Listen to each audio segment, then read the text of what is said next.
I have a little tip for you today that I am hoping is going to help you with your miking technique. This is an Alctron PF8.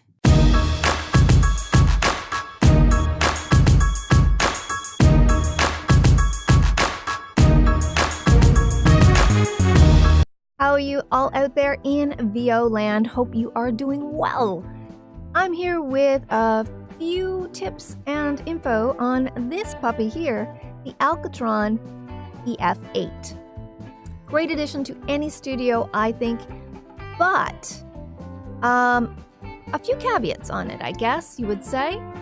For one thing, this pop shield, it is a double thick. There's one on the back, and there's another nylon on the front. Of course, that's got the emblem and everything on it.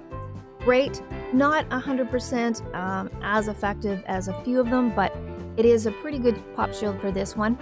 The only thing is you have to be careful with this with your miking technique. Now, you'll notice in some of my videos where the sound is kind of zipping in and out as I'm talking to you in some of the live streams. That wasn't actually the stream itself. It was this puppy here, and I figured out why. I use this for my narrating when I'm doing my audiobooks. This just kind of pops in here, like so, and you can talk. But if you're speaking this way, directly into the microphone, you're going to get a much better sound than when you are off axis. And you may even notice now that as I turn around, you're going to lose what I'm saying in the microphone, and that's what's causing that. So either in this type of form, you need to take this puppy right off your mic, or you need to, you can pop this right out. That would help. So if you're going to do something like a podcast where you're sitting maybe across from your person over here, then this would be great because you're speaking directly into the Alctron. Otherwise, if you're speaking off axis, the best just to peel this puppy off, which it just slips on and off right there like that. I mean, it's that easy, right? Simple. And it's just a big old hole. And it's got a hole here in the top for your microphone. Cool. So when I have my mic exposed like this, then I can pretty much talk anywhere. It's going to pick me up. AT is great for that. But otherwise, just slip it on, and you're good to go. I know this isn't the proper way you're supposed to have it, but I like this setup. I like it. I'm comfortable.